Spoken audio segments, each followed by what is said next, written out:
ভাই, তুই একটা ছেলে মাইনি, মানতে হবে।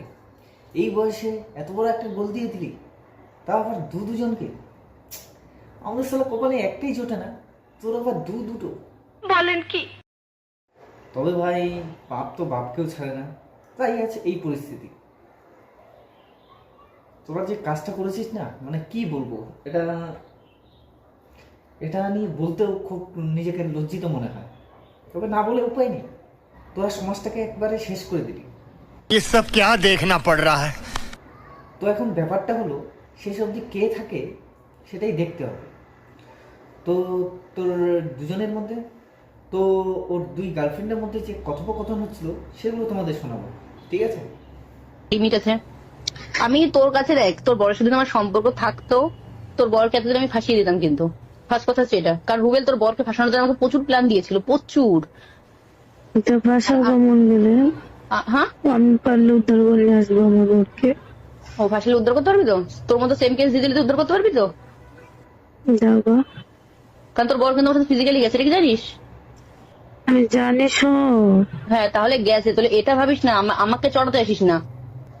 তো আপনারা শুনলেন, মানে কাকে কি বলবো ভাই, মানে বলার কিছু নেই। আর এদেরকে বলি কি হবে, এদের তো মানে লাজ লজ্জা বলতে কিছুই নেই। তবে আমার দিক থেকে মনে হয় তোদের চরম শিক্ষা পাওয়া উচিত, এদের চরম শাস্তি দেওয়া উচিত। এরা সমাজের নোংরা কীট, মানে কি বলবো, এরা আর 10টা ছেলে মেয়েকে খারাপ করছে। আরে ভাই, সোশ্যাল মিডিয়া মানে ছোট থেকে বড় সকলেই দেখে, আর তোরা কি সব।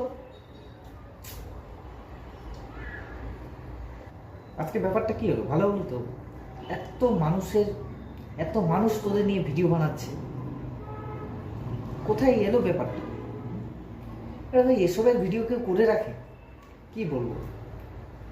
আর তুই বা এসব কি কাজ করলি? হ্যাঁ, এত ছি, বোঝ এবার মজা, ঠিক আছে? যারা তোর এত ফ্যান ফলোয়ার ছিল, সত্যিকারে ফ্যান ছিল, তারা আজ তোকে ছিজি করছে। করবি, হ্যাঁ, করাটা স্বাভাবিক। কারণ ভাই, শিল্পী হতে গেলে সৎ হতে হবে, কিন্তু যেটা তোর মধ্যে নেই, সেই সততা তোর মধ্যে নেই। তো বন্ধুরা, আজকের এই কথাগুলি তোমাদের কেমন লাগলো সেটা কমেন্টে জানাও। আর ভিডিওটি ভালো লাগলে অবশ্যই একটা লাইক দিও, আর চ্যানেলে নতুন হলে সাবস্ক্রাইব করে পাশে থেকো। Thank you.